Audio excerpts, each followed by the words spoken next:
అమ్మా నాన్నను కడుపుకి పుట్టిన నా పిల్లలను వదిలి దేశం, కానీ దేశంలో కష్టపడుతుంటే నా మీద మాటలు కానీ నిందలు వేస్తున్నారు.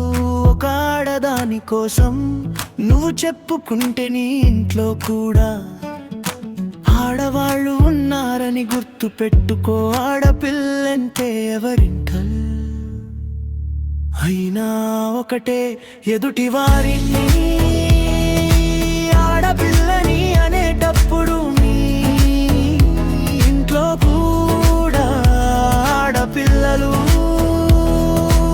ఆడపడుచులు ఉన్నారని ఆలోచించుకుని మాట్లాడు.